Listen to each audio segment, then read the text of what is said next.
Hello dear student, बहुत बहुत स्वागत अपने YouTube channel commerce base Sanjeev sir में। और आज जैसा कि हम लोग पूरे पेपर की तैयारी कर चुके हैं सांख्यिकी के, और जिन बच्चों ने हम पे भरोसा किया उनका बहुत बहुत आभार। और उन बच्चों से हम आज एक मैसेज देना चाहते हैं जो किसी कारणवश हम पर विश्वास ना कर पाए या हमारे चैनल से ना जुड़ पाए या जिनके लिए हमारा चैनल लेट मिला, उन सभी के लिए आज हम ये सजेस्ट करते हैं कि व्यावसायिक सांख्यिकी जो उत्तर प्रदेश में यूनिवर्सिटीज में एग्जाम शुरू हुए हैं उसके लिए आपका जो सिलेबस है उसमें से क्या क्या सांख्यिकी के पेपर में आ रहा है, जो मैं आज बोल रहा हूं वो सब मोस्ट इंपॉर्टेंट बोल रहा हूं और ये एग्जाम में आएगा। और इसके अलावा आपके लिए जो क्वेश्चंस होंगे वो अथवा वाले तो हो सकते हैं, लेकिन सॉल्व करने के लिए कुछ भी नहीं बचेगा।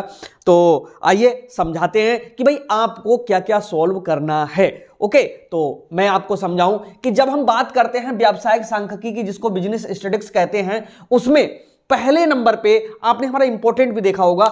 अब से लगभग में 1-1.5 महीने पहले ही हमने सांख्यिकी में जो वेरी वेरी मोस्ट इंपॉर्टेंट जो चैप्टर्स हैं, जो क्वेश्चंस हैं, वो ऑलरेडी अपलोड कर रखे हैं। लेकिन ये जो मास्टर है वीडियो है एक प्रकार से, ये वो उन लोगों के लिए है जिनको हमने वर्ष भर न्यूमेरिकल सॉल्व कराए। और आज हम सबसे पहले न्यूमेरिकल ही चलिए बताते हैं कि कौन कौन से आ रहे हैं। देखिए, पहले नंबर पे अधिकांश यूनिवर्सिटियों में हर वर्ष रखा जाता है एक क्वेश्चन जिसका नाम है माध्य माध्यिका बहुलक, सेंट्रल टेंडेंसी से, जिसका नाम है माध्य माध्यिका और बहुलक। लेकिन ये प्रश्न तो आता है। अब बच्चे ये सोचते हैं कि हम हाई स्कूल में पढ़े हुए हैं, 11th में पढ़े हुए हैं, 12th में पढ़े हुए हैं, उस तरह का ये क्वेश्चन यहां पर आएगा। तो मैं आपको थोड़ा सा बता दूं कि बेटा उस तरह का क्वेश्चन यहां पर नहीं आएगा। यहां पर क्वेश्चन में थोड़ी सी डिफिकल्टी होती है, और वो डिफिकल्टी कौन सी होती है? या तो मार्क्स लेस देन वाले होते हैं, ठीक है, लेस देन, मोर देन वाले होते हैं, मोर देन, या मिसिंग फ्रीक्वेंसी आ जाती है, ठीक, मिसिंग फ्रीक्वेंसी आ जाती है, या जो क्वेश्चन होते हैं उनकी जो क्लास दी हुई होती है, जो क्लास जो कि हम सोचते नहीं 0 से 10, 10 से 20, 20 से 30,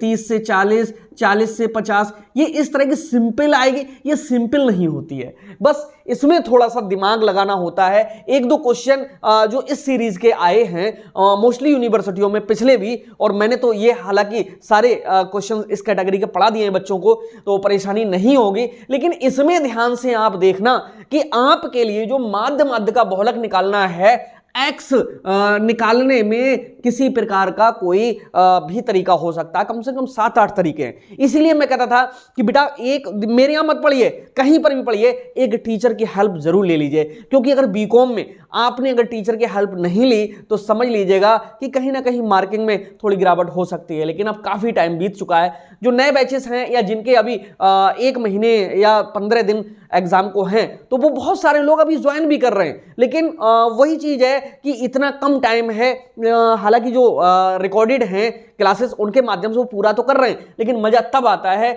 जब पूरा पेपर बहुत पहले से तैयार हो। तो पहला जो न्यूमेरिकल है वो यहां से रखा हुआ होता ही है। अब दूसरे नंबर पे जो न्यूमेरिकल होता है वह होता है Q3 माइनस Q1 वाला, ठीक है, या P90 माइनस P10 वाला। ये क्या होते हैं? ये परसेंटाइल रेंज और जो चतुर्थांक विचलन होते हैं ये वहां से होते हैं। अब देखो 3 विचलन होते हैं बेटा। कौन कौन से विचलन होते हैं? चतुर्थांक विचलन, ठीक, माध्य विचलन और परिमाप विचलन।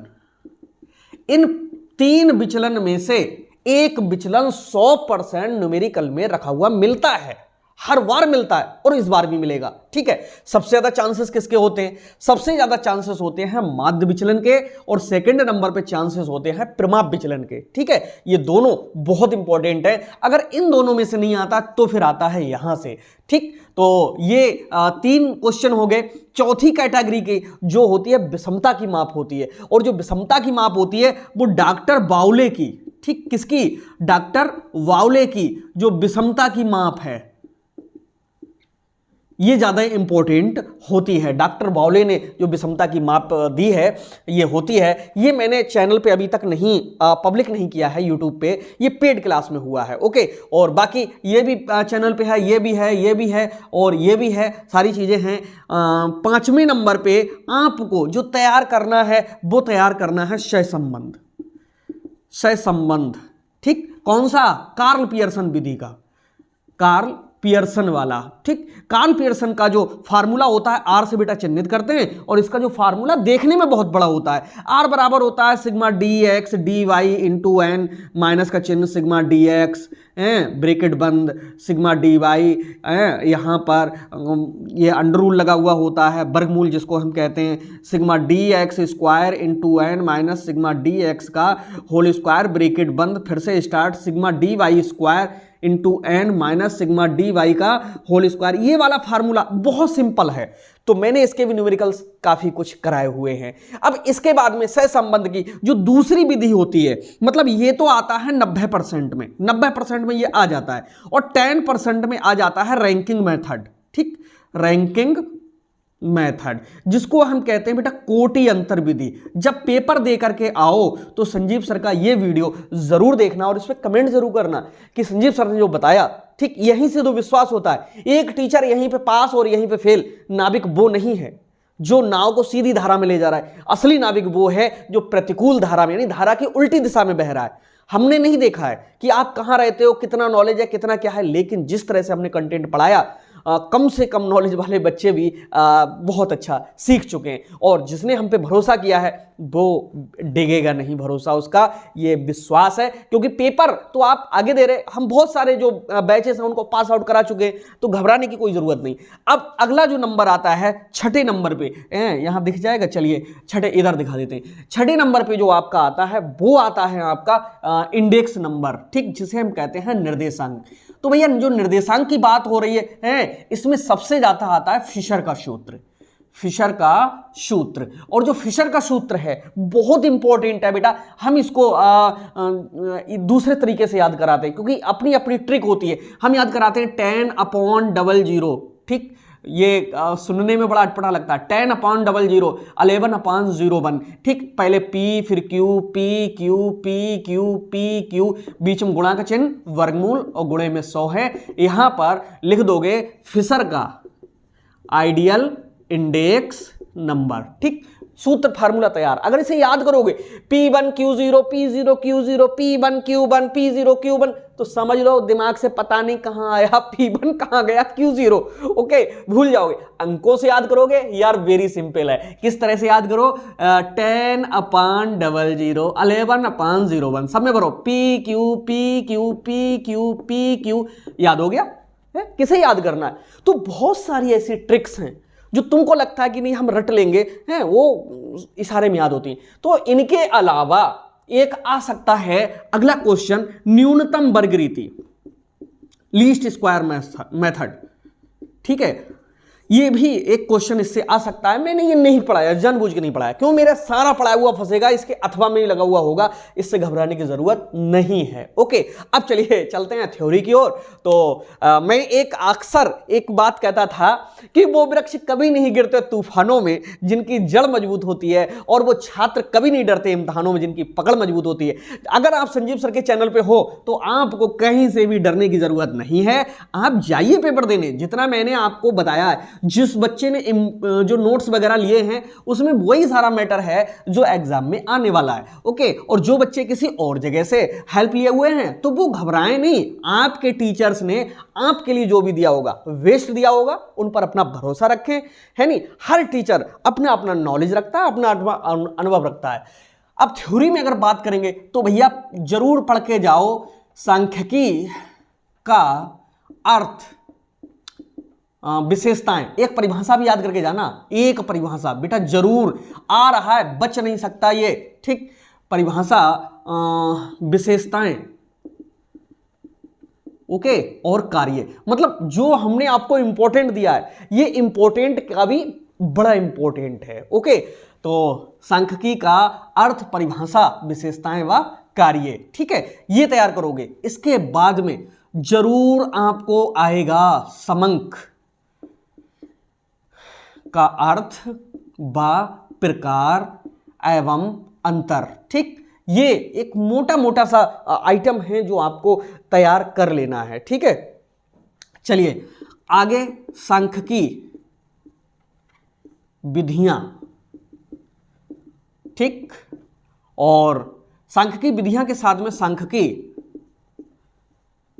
अनुसंधान। देखो बहुत टफ थ्योरी है इसकी, सांख्यिकी की थ्योरी अगर बेटा पढ़ोगे तो थोड़ी टफ लगेगी, क्यों, आपने पढ़ी है, इसको देखा होगा, जल्दी याद नहीं होगी, ठीक है। तो इसको हमने अपनी सरल लैंग्वेज में भी कन्वर्ट किया, जो आपके पास में है, लेकिन कुछ बच्चों के पास में नहीं होगी। अगर एग्जाम में अभी भी बेटा अगर 48 घंटे भी हैं, अगर 24 घंटे भी हैं, तो आप नोट्स परचेज कर सकते हो 9719811101। यहां से आपको मिल रहे हैं 97 198 3 बार 101, ठीक है, गारंटेड। वो सारे उसमें कंटेंट है जो एग्जाम में आने वाला, और बहुत सरल लैंग्वेज में। अगर आपके पास में कहीं से मिला हुआ है तो कोई जरूरत नहीं है, ठीक है। तो सांख्यिकीय अनुसंधान की विधियां, इसमें सबसे ज्यादा इंपॉर्टेंट होता है दैव निदर्शन विधि। दैव निदर्शन विधि लगता तो सुनने में ये देवता है, ठीक है, दैव निदर्शन, लेकिन अंग्रेजी में पढ़ के देखा करो, इसमें लिखा होता है सैंपलिंग मेथड। ये सैंपलिंग मेथड का मतलब है कि हमको इस विधि के अनुसार सारे प्रोडक्ट को चेक नहीं करना होता है, बल्कि 1 2 3 प्रोडक्ट उठाए और उसको चेक कर लिया। तो ये इस तरह का होता है, ठीक है। चलिए अब इसके बाद में आपके लिए विषमता की मापें, यहां से थ्योरी आ सकती है, बड़ी थ्योरी नहीं आएगी, ठीक है। अच्छा, इसके बाद में सहसंबंध का अर्थ, प्रकार, महत्व, ठीक, विशेष विधियां, अरे यार सही लिख रहे थे, विधियां, ये तैयार करके जाओगे, बहुत इंपॉर्टेंट है ये, ठीक है, ये बहुत इंपॉर्टेंट है। और अगला आता है हमारा जो चैप्टर है वो है निर्देशांक, ठीक, ये कभी कभी देशनांक के नाम से भी आ जाता है, और ये निर्देशांक, देशनांक, सूचकांक के भी नाम से आ जाता है। कहीं पेपर में आ जाए आप घबरा जाओ, पता नहीं सर ने कभी बताया नहीं, इसलिए ये वीडियो इसलिए और बना रहा हूं। निर्देशांक, देशनांक, सूचकांक, ठीक, और इंडेक्स नंबर, ठीक। और ड्रामाबाजी हो सकती है पेपर में कि किसी इसका नाम कोई और भी रख दें वो, ठीक, लेकिन एक चीज निश्चित है, इनके अंत में अंक जरूर आ रहा होगा, समझ जाना। अंग्रेजी में तो एक ही नाम है, इंडेक्स नंबर लिखा हुआ होगा, इसको तैयार करोगे, ठीक है। और इसमें भी जो होते हैं ये, इनका अर्थ, परिभाषा, महत्व, प्रकार और विधियां, यहां से लॉन्ग क्वेश्चन आने की संभावना बहुत रहती है, क्योंकि अगर फिशर का आदर्श सूचकांक आया तो समझ लो कि वहां पर थ्योरी में ये निर्देशांक रख देते हैं, और कभी कभी तो फिशर का जो सूचकांक है वही रख देते हैं कि फिशर की जो सूचकांक है उसकी गणना विधि बताइए, ठीक है। तो बहुत इंपॉर्टेंट हो जाता है, ठीक है। अच्छा, इसके बाद में कुछ यूनिवर्सिटी हैं जिनमें प्रतीप गमन भी पूछा जा सकता है, प्रतीप गमन अगर आपके सिलेबस में है तो, ठीक है। और एक आता है न्यूनतम वर्ग रीति, ठीक, ये थ्योरी और इंपॉर्टेंट है। और हां, इसके साथ साथ में माध्य माध्यिका बहुलक, यहां से क्या है, माध्य माध्यिका बहुलक, यहां से तो बेटा एक छोटा क्वेश्चन भी आता है और एक बड़ा क्वेश्चन भी आता है, यहां से तो डबल क्वेश्चन मिलेंगे, 100% मिलेंगे। और यहां से जो छोटा क्वेश्चन मिलता है तो वो उसमें माध्य या माध्यिका या बहुलकी ज्यादातर ज्ञात कराते हैं। और हाँ, इनका माध्य माध्यिका बहुलक का अंतर संबंध सूत्र बहुत इंपॉर्टेंट है, मोड बराबर होता है 3 मीडियन माइनस 2 मीन, ठीक, इस तरह का, ये जरूर आपको पता होना चाहिए, ओके। इसमें कभी कभी क्या होता है कि मीन का दे देता है, माध्यिका का दे देते हैं, कहते हैं अंतर संबंध सूत्र से गणना करो। जैसे मान लीजिएगा कि किसी में जो माध्यिका है वह 18 है, ठीक, और जो माध्य है वह 20 है, और कहे बहुलक ज्ञात करो, तो ये ऐसे ज्ञात होगा 3 गुणे माध्यिका कितनी है 18, ठीक, माइनस 2 गुणे कितना है ये 20, 18 तियां कितना होता है 54, 20 दूनी कितने होते हैं 40, ठीक। तो 54 में से 40 गया तो बच्चा 14। इस तरह से ये आंसर इतना सा करना होता है, लेकिन ये होता है 3 नंबर में, 5 नंबर में, 6 नंबर में। अब तो जो पेपर है मतलब शॉर्ट क्वेश्चन होता है इस तरह का, ठीक है। तो हमारी आपके लिए बहुत ढेर सारी शुभकामनाएं हैं, आप जीवन में हमेशा तरक्की करें और दीपक की तरह हमेशा प्रकाश में रहें, मेहनत करिए, मेहनत ही वो गुण है जिसके थ्रू हम अपने आगे बढ़ सकते हैं, ओके। और किसी प्रकार का भ्रम ना रखते हुए आप आराम से पेपर देने जाइए, और हम ईश्वर से ये कामना करते हैं कि जो भी बच्चे इस वीडियो को देखे हैं उनका जो पेपर है यही सब आए, और वो हमेशा आगे बढ़ते रहें। ऐसी शुभकामनाओं के साथ सभी बच्चों को मेरा प्यार भरा नमस्कार और मिलते हैं नेक्स्ट वीडियो में ऐसे ही चहकते हुए और झिलमिलाते हुए सितारों की तरह। तब तक के लिए बाय बाय।